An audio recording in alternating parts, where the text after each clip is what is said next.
Ahojte priatelia, kanál AMLES vás víta pri ďalšom videu. No a v dnešnom videu vám predstavím tento kus histórie, motorovú pílu Husqvarna 180S.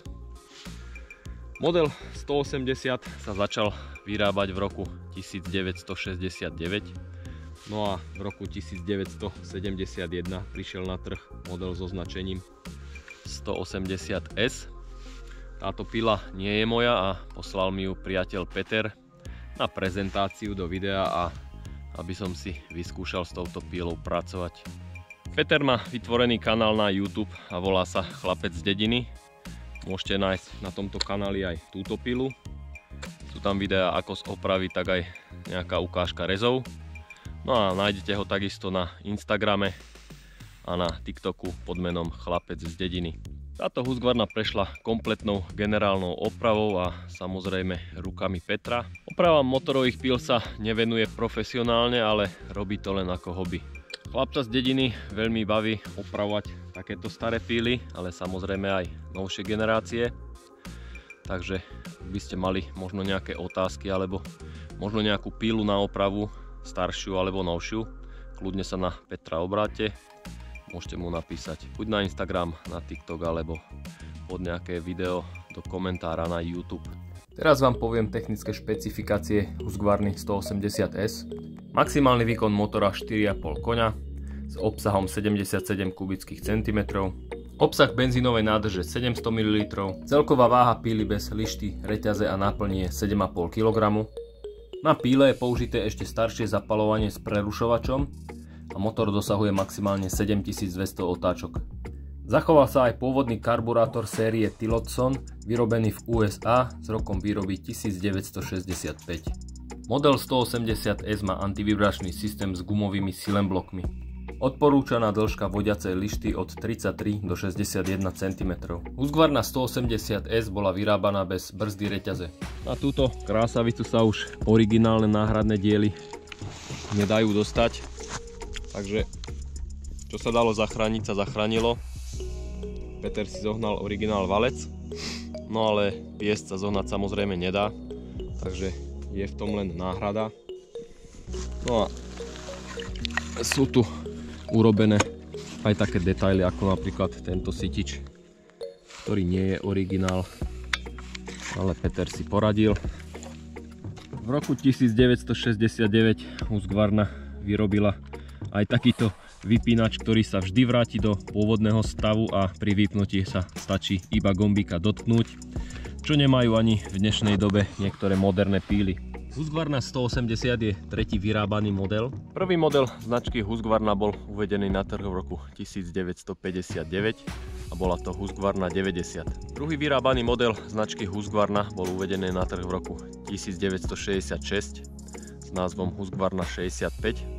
No a tretí model od Husqvarny prišiel v roku 1969 s názvom 180. Petrovi sa podarilo zohnať aj túto 45 cm lištu značky Sandvik, vyrobenú vo Švédsku, takže píla má trošku väčšiu historickú hodnotu. Ja túto lištu nebudem používať, nechcem ju zničiť, môže sa stať hocičo, drevo sa otočí, drevo praskne. Takže si prehodím svoju lištu 50 cm značky Stihl. Model 180 sa v tých rokoch vyrábal ešte bez bezpečnostnej brzdy, ktorá má na starosti pri spätnom vrhu automaticky zabrzdiť reťaz, alebo reťaz viete zabrzdiť manuálne cez páku ovládania. Na zadnej rukoveti je tu vidieť otvor. Na moderných pílach tu býva taká poistka, ktorá bráni stlačeniu plynovej páčky. Najprv ju musíte stlačiť dlaňou, až potom viete pridávať plyn. Tuto to chýba od výroby, nie je to ani odlomené, takže je to originál, tak ako to vyrobili. Páčka má funkciu pol plynu. Zatlačením páčky ju zablokujete v tejto polohe. Teraz je to pol plyn. No a po ťuknutí páčky sa vráti motor do voľnobežných otáčok. Môžeme si to ukázať.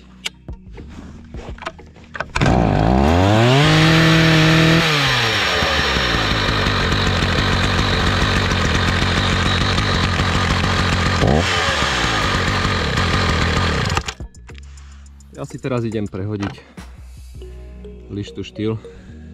Napinak reťaze je ešte z vnútornej strany za lištou. Na modernejších pílach to už býva z tejto strany, ale ten princíp je skoro rovnaký. Takže lišta je vymenená, ako som spomínal, 50 cm lišta štýl s hranatou reťazou. Ja si idem túto pílu teraz vyskúšať do ťažby, samozrejme opatrne, budem musieť dávať pozor, nechcem ju zničiť. No a pustím zo pár stromov, ukážem vám odvetvovanie, no a kto je fanúšik starých motorových píl a starých motorov, odporúčam zvýšiť hlasitosť alebo si dať na uši kvalitné basové slúchadlá. Dnes budeme ťažiť len duby, také priemerné. Ani nie hrubé, ani nie tenké. Akurát pre túto starenku.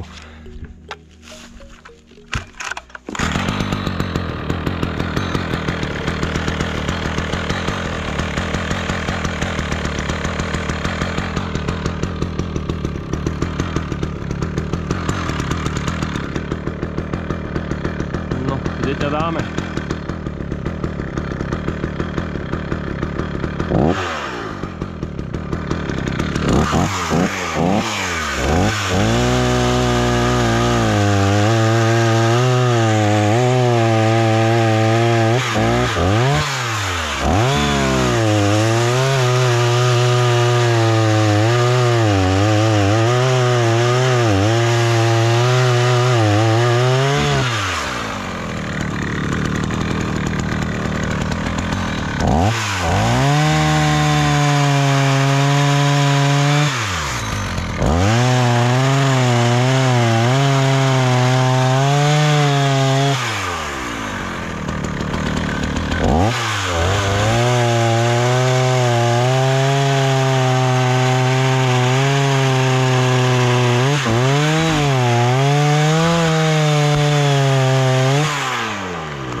Trošku sa zohriala. Budem jej musieť zdvihnúť voľnobežné otáčky. Len musím dať tento kryt dolu, lebo tá skrutka je niekde až tu vzadu. Nemám taký dlhý skrutkovač. Takže pôjdem to urobiť za chvíľku, keď shodím tento dub.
Valec masívny, hrubý, s obsahom 77 kubických centimetrov.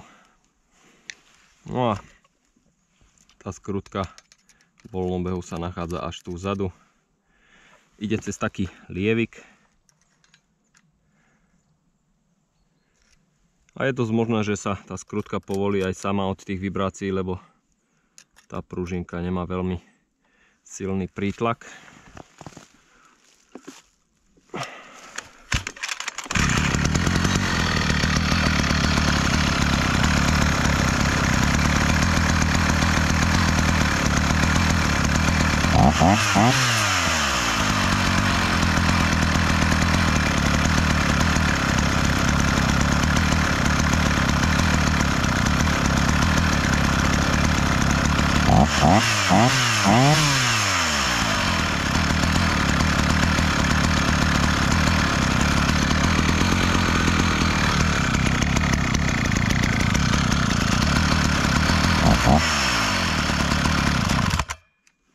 Myslím, že môže byť.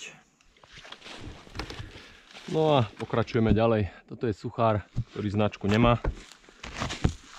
Ale dám ho dolu a stiahneme ho na sklad.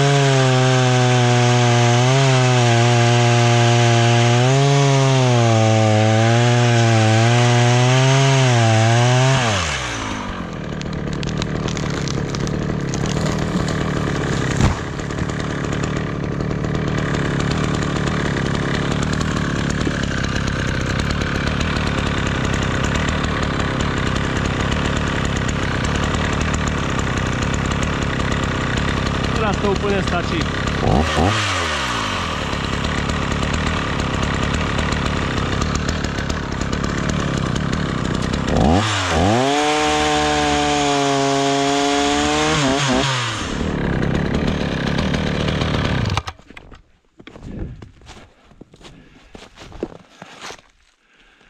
No, teraz prichádza na rad tento hrubší dub, ktorý je fakt extrémne naklonený. Bojím sa, či to táto píla stihne odrezať, lebo ten rez má samozrejme pomalší. No a musel som vyrezať najprv dva duby, ktoré boli vyznačené pred týmto stromom. Takže ideme sa s tým popasovať spoločne s Husqvarnou. Dúfam, že to dopadne dobre.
by som určite nestihol odrezať ani s 500.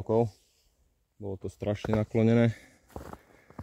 No a na schvál som nechal tento koreňový nábeh, ktorý som chcel nakoniec dorezať, ale vytrhlo ho komplet celý zo zeme tak, ako rástol. Nejako som s tým počítal.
Aby ste mali predstavu, s akým výkonom som dnes pracoval.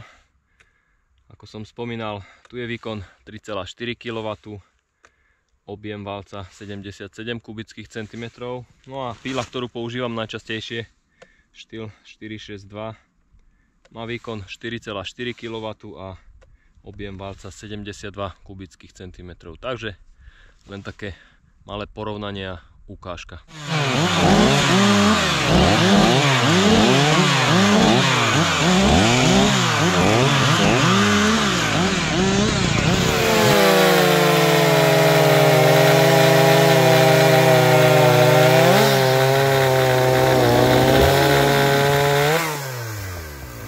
Je dobojované, Husqvarna to zvládla, myslím, na jednotku. Na svoj vek veľmi slušný výkon, aj pri dĺžke lišty 50 cm. Váha je o niečo vyššia, ako som zvyknutý. Vibrácie tiež. No a musel som sa prispôsobiť tempu tohto motora. Čiže celý deň som išiel tak kľudne a pomaly. Dnes som s touto pilou spracoval asi 14 stromov. Myslím od spustenia až po spracovanie konárov. No a spotreboval som asi 2 nádržky benzínu, čiže spotreba je vynikajúca. Nepracoval som s ňou celý deň, spustil som iba tých 14 spomínaných kusov. Je to Petrova obľúbená bábika, takže nechcel som ju náhodou zničiť. No a len som si ju vyskúšal a pripravil som pre vás toto pekné video. Ako som spomínal na začiatku, Petra môžete nájsť aj na YouTube pod názvom Chlapec z dediny. Nájdete tam rôzne videá z oprav, ale aj z testovaní. A nájdete tam aj túto Husqvarnu 180. Ak by ste mali záujem o nejakú opravu alebo generálku motorovej pily akejkoľvek značky, kľudne sa na neho obráťte. Všetky odkazy dám dolu do popisu pod video. Z dnešného videa by to bolo všetko, priatelia. Ja vám veľmi pekne ďakujem za sledovanie. No a na záver sa chcem veľmi pekne poďakovať Petrovi za požičanie tejto Husqvarny 180S s rokom výroby 1971. No a za možnosť vyskúšať si tento kus histórie. Na záver vám chcem poďakovať aj za lajky, komentáre a odbery. No a vidíme sa v ďalšom videjku. Ahoj!